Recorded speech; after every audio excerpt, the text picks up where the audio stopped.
രാജിവെക്കുന്ന വാർത്തയാണ് കേരളം കണ്ടത്. ഗത്യന്തരമില്ലാതെയാണ് KT ജലീൽ മന്ത്രിസ്ഥാനത്തും രാജിവെക്കാൻ തയ്യാറായത്. ഇന്ന് അദ്ദേഹം ഹൈക്കോടതിയെ സമീപിച്ചിരുന്നു. ഹൈക്കോടതിയിൽ നിന്ന് സ്റ്റേ കിട്ടും എന്ന പ്രതീക്ഷയിലാണ് അവസാന നിമിഷം വരെ മന്ത്രിസ്ഥാനത്ത് കടിച്ചു തൂങ്ങാൻ വേണ്ടി അദ്ദേഹം ശ്രമിച്ചത്. 11:30 വാദം തുടങ്ങിയപ്പോൾ തന്നെ സ്റ്റേ കോടതിയിൽ വാദമുഖങ്ങൾ ആരംഭിച്ചപ്പോൾ തന്നെ കോടതിയിൽ ഹാജരായ മന്ത്രിയുടെ പ്രൈവറ്റ് സെക്രട്ടറി, മറ്റു PMമാർ വാദം എതിരാകുമെന്ന് മന്ത്രിയെ ഫോൺ വിളിച്ച് അറിയിച്ചപ്പോഴാണ് മന്ത്രി രാജിവെക്കാൻ വേണ്ടി തയ്യാറായത്. സ്റ്റേ ലഭിക്കില്ല എന്നുറപ്പായ ഘട്ടത്തിൽ രാജിവെച്ചപ്പോൾ അപ്പോഴും നുണ പറയാനാണ് മന്ത്രി ശ്രമിച്ചത്. മുൻകാലങ്ങളിലെല്ലാം ഒരുപാട് തവണ നുണ പറഞ്ഞ മന്ത്രി രാജിവെക്കുമ്പോഴെങ്കിലും സത്യസന്ധത പാലിക്കുമെന്നാണ് കേരളീയ പൊതുസമൂഹം വിശ്വസിച്ചത്. എന്നാൽ രാഷ്ട്രീയ ധാർമ്മികതയുടെ പേരിലാണ് രാജി എന്നാണ് മന്ത്രി ഫേസ്ബുക്ക് പോസ്റ്റിലൂടെ പറയുന്നത്. ഇത് രാഷ്ട്രീയ ധാർമ്മികതയുടെ പേരിലല്ല. ഇത് ലോകായുക്തയുടെ വിധി എതിരായപ്പോഴാണ്, ഹൈക്കോടതിയിൽ നിന്ന് സ്റ്റേ ലഭിക്കില്ല എന്ന ബോധ്യം വന്നപ്പോഴാണ്. ധാർമ്മികതയുടെ പേരിലാണെങ്കിൽ 2018 നവംബർ മാസം 2-ാം തീയതിയാണ് ഈ ആരോപണം ആദ്യമായി യൂത്ത് ലീഗ് മാധ്യമങ്ങളുടെ മുമ്പാകെ അവതരിപ്പിക്കുന്നത്. അന്ന് രാജിവെക്കണമായിരുന്നു. അതിനുശേഷം നവംബർ 12-ാം തീയതി തന്റെ ബന്ധുവായ KT അദീബ് രാജിവെച്ചു. അന്നെങ്കിലും രാജിവെക്കാൻ മന്ത്രി തയ്യാറാകണമായിരുന്നു. അന്നൊന്നും രാജിവെക്കാതെ ആരോപണം ഉന്നയിച്ച എനിക്കെതിരെ വ്യക്തിപരമായ ആക്ഷേപങ്ങളും പരിഹാസങ്ങളും ഉന്നയിക്കാനാണ് മന്ത്രി തയ്യാറായത്. ലോകായുക്ത വിധി വന്നു. ലോകായുക്ത വിധി വന്നപ്പോൾ ആ വിധിയെ അംഗീകരിക്കുന്ന ഒരു നിലപാടായിരുന്നില്ല ജലീൽ സ്വീകരിച്ചത്. അപ്പോഴും കള്ളം പറഞ്ഞു.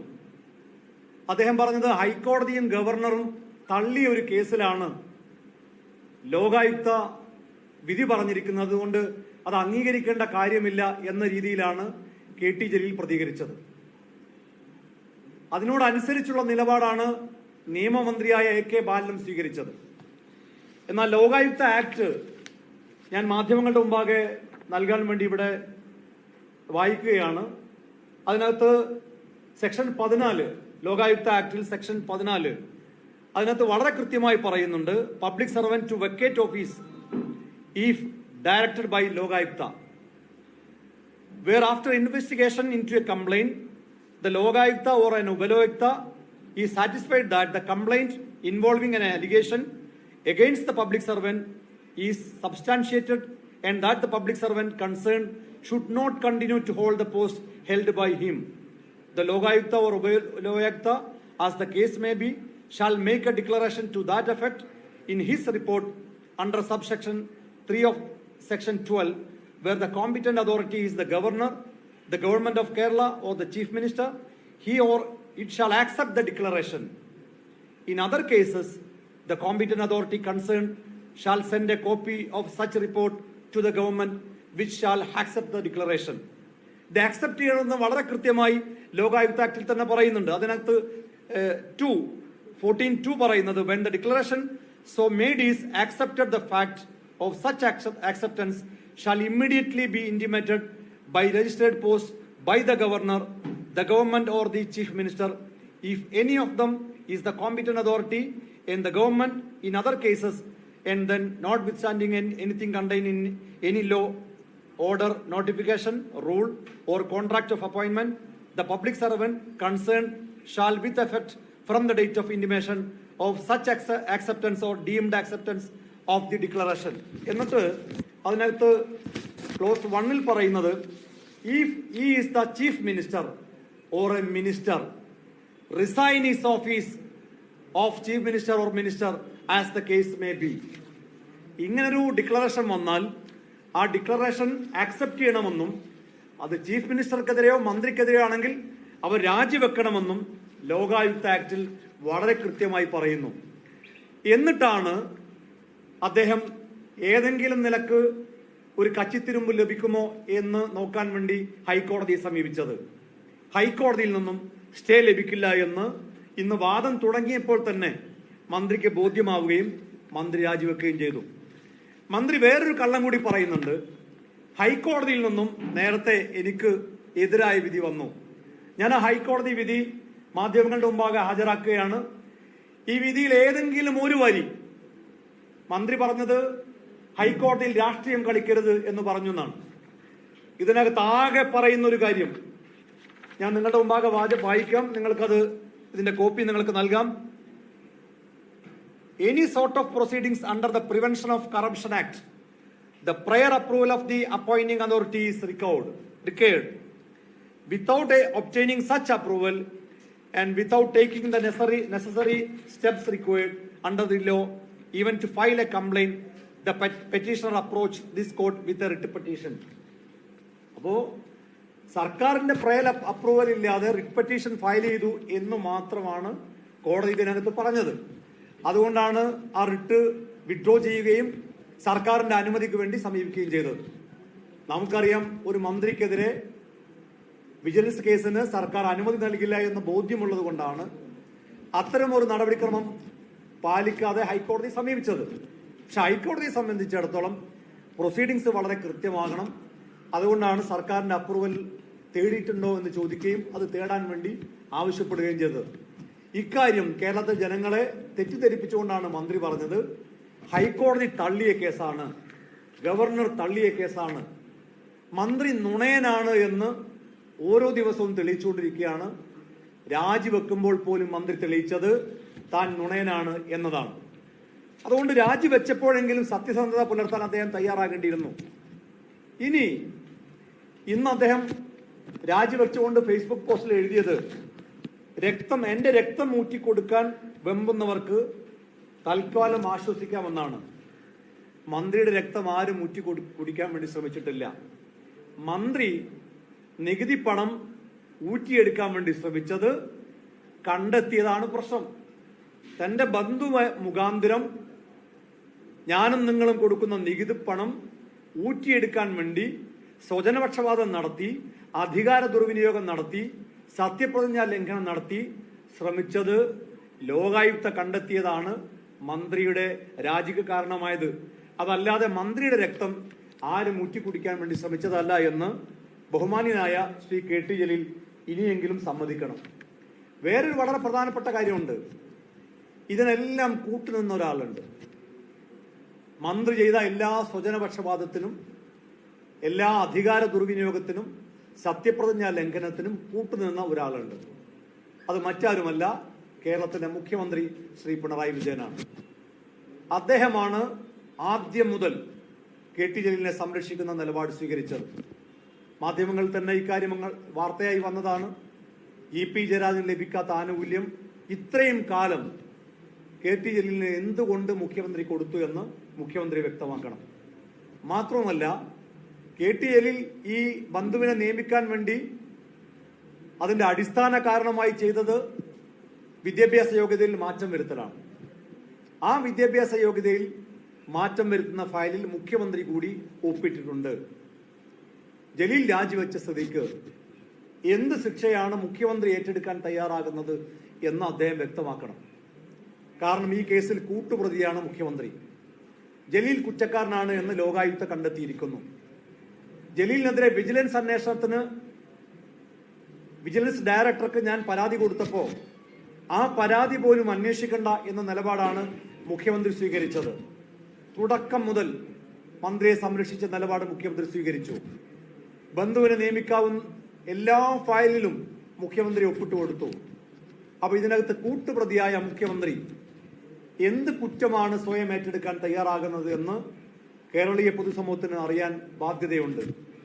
ഇനിയെങ്കിലും വിജിലൻസിന് കൊടുത്ത പരാതിയിൽ അന്വേഷണം പ്രഖ്യാപിക്കാൻ ഏതാനും ദിവസങ്ങൾ മാത്രം മുഖ്യമന്ത്രി കസേരയിൽ തുടരുന്ന ശ്രീ പിണറായി വിജയൻ ഒരു വിജിലൻസ് അന്വേഷണം പ്രഖ്യാപിക്കാൻ ധൈര്യമുണ്ടോ എന്ന് മുഖ്യമന്ത്രിയോട് ഈ അവസരത്തിൽ ഞാൻ ചോദിക്കുകയാണ്.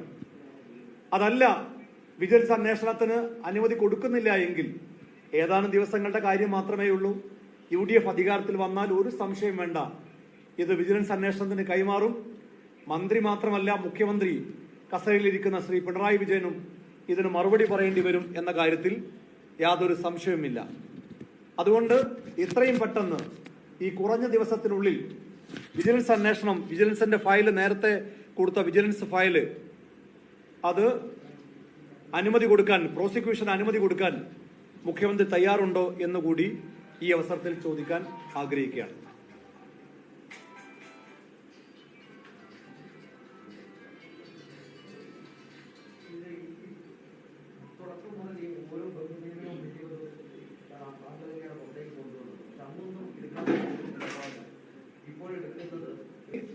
ഇതിനകത്ത് രണ്ട് കാര്യമാണ് മന്ത്രിക്കെതിരെ ഉന്നയിച്ചത്. ഒന്ന് അഴിമതിയാണ്, മറ്റൊന്ന് സ്വജനപക്ഷപാതമാണ്. സ്വജനപക്ഷപാതത്തിന്റെ കാര്യത്തിലാണ് ലോകായുക്ത ഇപ്പോൾ തീരുമാനമെടുത്തത്. അഴിമതിയുടെ കാര്യത്തിലാണ് വിജിലൻസ് അന്വേഷണം നടത്തേണ്ടിയിരുന്നത്. പ്രിവെൻഷൻ ഓഫ് കറപ്ഷൻ ആക്ട് പ്രകാരം അതിനകത്ത് സർക്കാർ അനുമതി നൽകാതെ അന്വേഷണം മുന്നോട്ട് പോകില്ല. ഇനി UDF അധികാരത്തിൽ വന്നാൽ ഇത് സംബന്ധിച്ച് അഴിമതിയുമായി ബന്ധപ്പെട്ട അന്വേഷണം മുന്നോട്ട് കൊണ്ടുപോകുക എന്നത് മാത്രമാണ് പോംവഴിയായിട്ടുള്ളത്. അത് തീർച്ചയായിട്ടും ഇത് സംബന്ധിച്ച് അഴിമതി അന്വേഷിക്കണമെന്ന ആവശ്യവുമായി മുന്നോട്ട് പോവുക തന്നെ ചെയ്യും.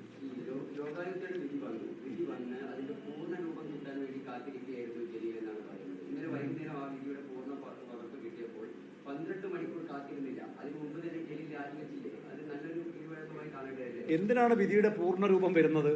വിധിയുടെ ഫൈൻഡിങ്സ് എന്താണ്? വിധിയുടെ അതിന്റെ ഉള്ളടക്കം എന്താണ്? മന്ത്രി ആ സ്ഥാനം തുടരാൻ പാടില്ല.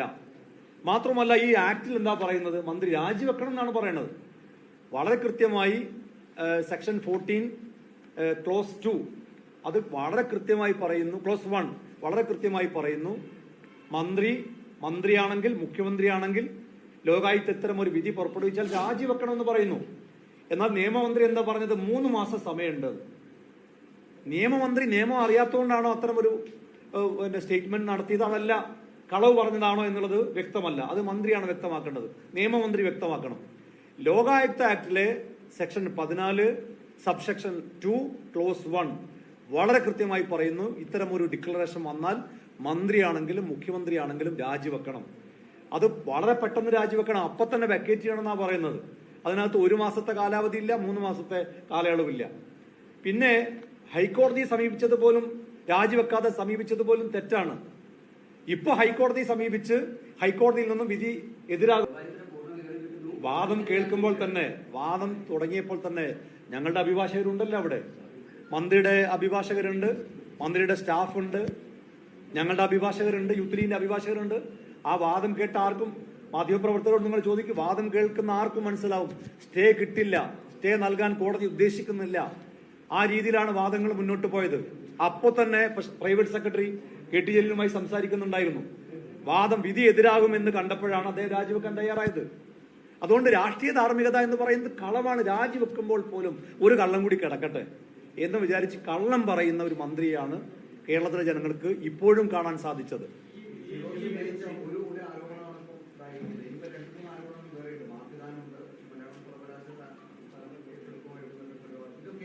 അതെല്ലാം നടപടികളുമായി മുന്നോട്ട് പോകും. അതിനെല്ലാം നടപടികൾ ആരംഭിക്കാൻ ഏതാനും ദിവസങ്ങൾ കൂടി മാത്രം സാവകാശം നിന്നാൽ മതി. തീർച്ചയായും UDF അധികാരത്തിൽ വരും എന്ന് ഞങ്ങൾ ഉറച്ചു വിശ്വസിക്കുന്നു. UDF അധികാരത്തിൽ വന്നാൽ മലയാളം സർവകലാശാലയുമായി ബന്ധപ്പെട്ട അഴിമതി, അതുപോലെ തന്നെ മാർക്ക് 4 ബന്ധപ്പെട്ട ക്രമക്കേട്, ഇതെല്ലാം അന്വേഷിക്കും. ഇതെല്ലാം ഉത്തരവാദിയായ മന്ത്രി ഉൾപ്പെടെയുള്ളവർ മറുപടി പറയേണ്ടി വരും എന്ന കാര്യത്തിൽ ഒരു തർക്കവും വേണ്ട.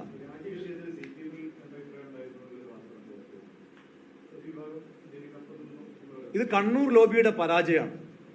ഈ രാജി, ഈ KT ജലീലിനെ സംരക്ഷിക്കാൻ വേണ്ടി കണ്ണൂർ ലോബിയാണ് അങ്ങേയറ്റം പരിശ്രമിച്ചത്. ആ കണ്ണൂർ ലോബിയുടെ പരാജയമാണ്. MA ബേബിയുടെ സ്റ്റേറ്റ്മെന്റ് തന്നെ കണ്ടാൽ നമുക്കത് മനസ്സിലാവും.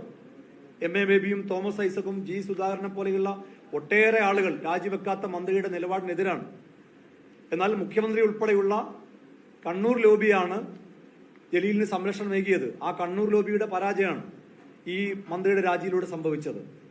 CPM-നകത്ത് ഇത് മന്ത്രി രാജിവെക്കാതെ തുടരുന്നത് ശരിയല്ല എന്ന് 2018 നവംബർ മാസം തന്നെ നിലപാട് സ്വീകരിച്ചിരുന്നു ഒരു വിഭാഗം.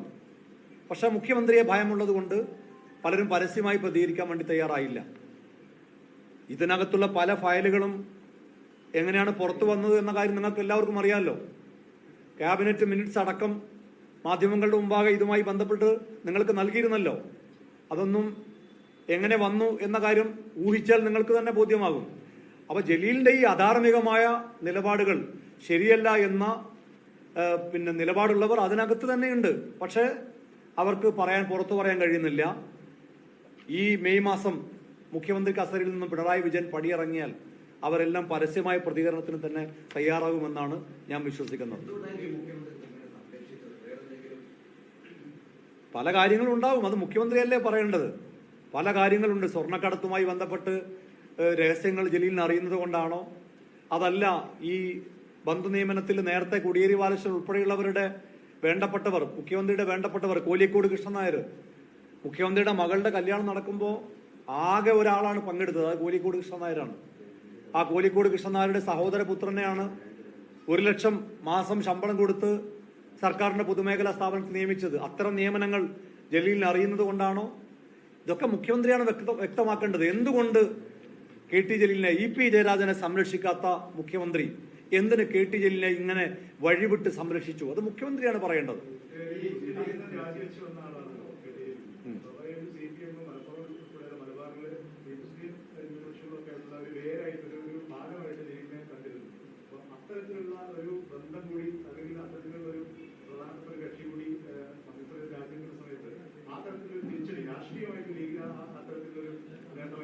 അല്ല, അതാണോ അല്ലെങ്കിൽ തീവ്രവാദ സംഘടനകളുമായുള്ള ഒരു പാലമാണോ എന്നതൊക്കെ വ്യക്തമാകേണ്ടതുണ്ട്. അതെല്ലാം മുഖ്യമന്ത്രി ശ്രീ പിണറായി വിജയൻ രാജിവെച്ച് ഒഴിയുമ്പോൾ CPM അകത്തുള്ളവർ തന്നെ പറയുമെന്നാണ് ഞാൻ വിചാരിക്കുന്നത്.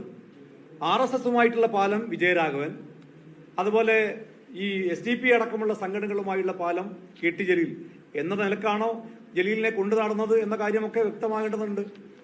അതൊക്കെ പുറത്തു വരും. എന്തായാലും പിണറായി വിജയൻ ജലീലിനെ സംരക്ഷിച്ചു, വഴിവിട്ട് സംരക്ഷിച്ചു എന്നത് വ്യക്തമാണ്. ലോകായുക്തയുടെ വിധി വന്ന നിമിഷം തന്നെയെങ്കിലും രാജിവെക്കാൻ മുഖ്യമന്ത്രി ആവശ്യപ്പെടേണ്ടിയിരുന്നു. എന്നാൽ ആവശ്യപ്പെടുന്നില്ല. അങ്ങേയറ്റം ഈ സ്ഥാനത്ത് കടിച്ചു തൂങ്ങാൻ വേണ്ടി ജലീലിനെ അനുവദിക്കും എന്ന നിലപാടാണ് AK ബാലൻ മുഖ്യമന്ത്രിയുടെ നിലപാടിലൂടെ വ്യക്തമാക്കിയിട്ടുള്ളത്.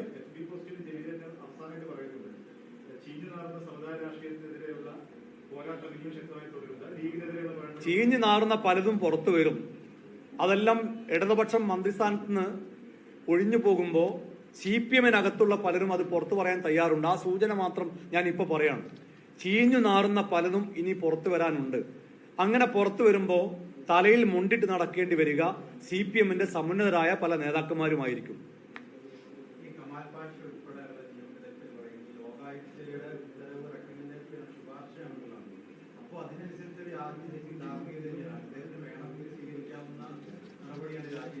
ഒരിക്കലുമല്ല. ഞാനതല്ല, ലോകായുക്ത ആക്ട്, ഈ ലോകായുക്ത ആക്ട് നിങ്ങൾക്ക് തരാം, നിങ്ങളത് വായിച്ചു നോക്കൂ.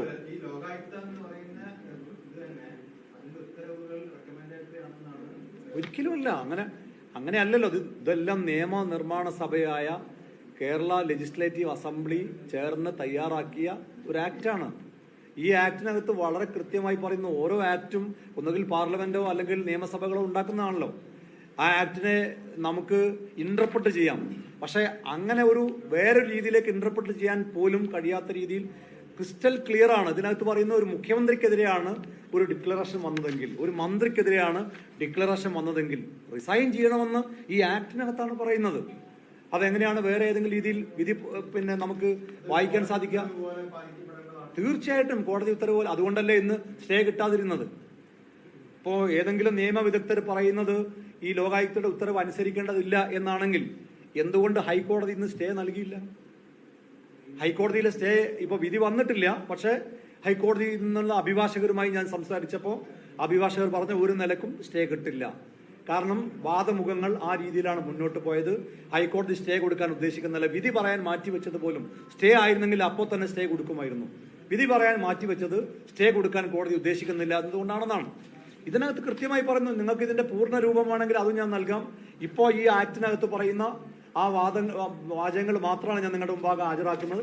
കൃത്യമാണ്. മുഖ്യമന്ത്രിക്കെതിരെയോ മന്ത്രിക്കെതിരെയോ ഡിക്ലറേഷൻ കൊടുത്താൽ രാജിവെക്കണം.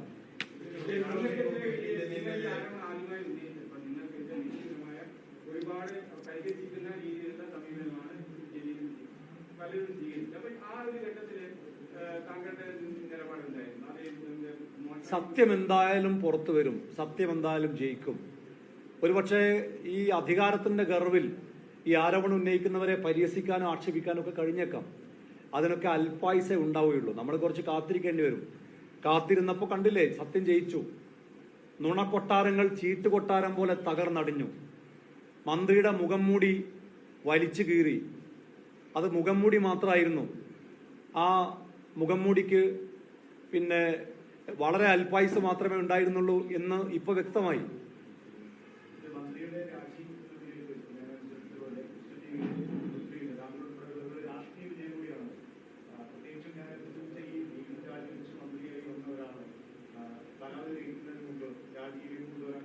ഇത് കേരളത്തിലെ ജനങ്ങളുടെ വിജയമാണ്. ഇത് യൂത്ത് ലീഗിന്റെ മാത്രം കേവലമായ ഒരു വിജയമായി കാണുന്നില്ല. കാരണം ആരെങ്കിലും ഒരു മന്ത്രി ഇനി ഒരു സ്വജനപക്ഷപാതം നടത്തുമ്പോൾ രണ്ടു വട്ടം ആലോചിക്കും. ഇത് കേരളത്തിലെ ജനങ്ങളുടെ വിജയമാണ്. ഇത് കേവലം ഒരു സംഘടനയുടെ മാത്രം വിജയമായിട്ട് ഇതിനെ ഞങ്ങൾ സങ്കുചിതമായി കാണുന്നില്ല. ഒരുപാട് പിൻവാതിൽ നിയമനങ്ങൾ ഇടതുപക്ഷ സർക്കാരിന്റെ കാലത്ത് നടത്തി. ഇനി ഇത്തരം നിയമനങ്ങൾ നടത്തുമ്പോൾ, സ്വജനപക്ഷപാതവും അധികാര ദുർവിനിയോഗവും ഒക്കെ നടത്തുമ്പോൾ ഏത് മന്ത്രിയാണെങ്കിലും രണ്ടു വട്ടം ആലോചിക്കാൻ ഇത് കാരണമായി എന്നതിൽ, അതിനൊരു കാരണമായി യൂത്ത് ലീഗ് എന്ന കാര്യത്തിൽ ഞങ്ങൾക്ക് സന്തോഷമുണ്ട്.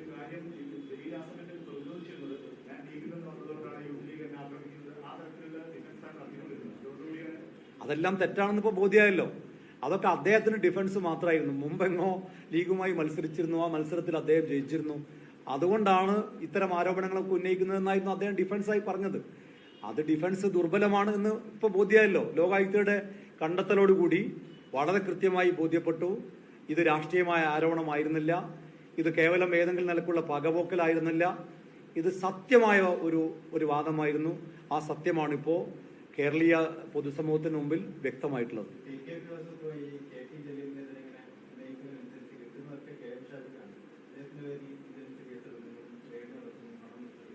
കെ എം ഷാജിക്കെതിരെ മാത്രമല്ലല്ലോ, എനിക്കെതിരെയും കേസ് വന്നില്ലേ? എന്തൊക്കെ കേസ് എന്റെ പേരിൽ എടുത്തു? വ്യാജരേഖ കേസെടുത്തു, കത്വ ഫണ്ടിന്റെ പേരിൽ കേസെടുത്തു, പല കേസും എനിക്കെതിരെ എടുത്തു.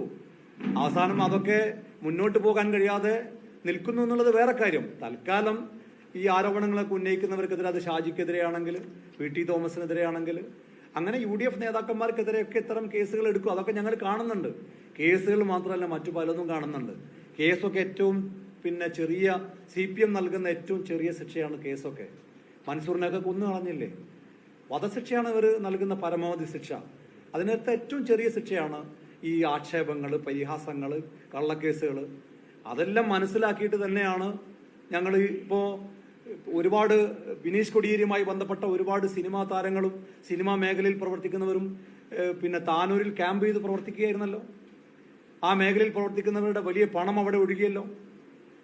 അത് സ്വാഭാവികമാണ്. ഞങ്ങൾ അതൊക്കെ പ്രതീക്ഷിക്കുന്നുണ്ട്. എന്നോട് ഇടതുപക്ഷത്ത് തന്നെയുള്ള ഒരാൾ പറഞ്ഞത് ഏതാണ്ട് 6 കോടിയോളം രൂപ ആ മേഖലയിൽ പ്രവർത്തിക്കുന്ന ആളുകൾ മാത്രം സ്വരൂപിച്ച് താനൂരിൽ വിനിയോഗിച്ചു എന്ന്. ഞങ്ങളതൊക്കെ പ്രതീക്ഷിക്കുന്നുണ്ട്. സാക്ഷാക്തമായി പ്രൊട്ടക്ട് ചെയ്യും. എന്താ സംശയം? ഒരു സംശയം വേണ്ട. കെ എം ഷാജിക്ക് മുസ്ലിം ലീഗിന്റെ പൂർണ്ണ പിന്തുണയുണ്ടാവും. അങ്ങനെയുള്ള മനക്കോട്ടയൊന്നും ആരും കെട്ടണ്ട. കെ എം ഷാജി അങ്ങനെ മൂക്കിൽ വലിച്ചു കയറ്റാനും കഴിയില്ല. ഒരു സംശയം വേണ്ട. അതൊക്കെ രേഖകൾ ഹാജരാക്കും. അതൊക്കെ പണമൊക്കെ ഒരാളുടെ കയ്യിൽ എത്ര കയ്യിൽ വെക്കണം, അതൊക്കെ നിയമമുണ്ടല്ലോ. ആ നിയമമൊക്കെ അദ്ദേഹം രേഖകൾ ഹാജരാക്കും.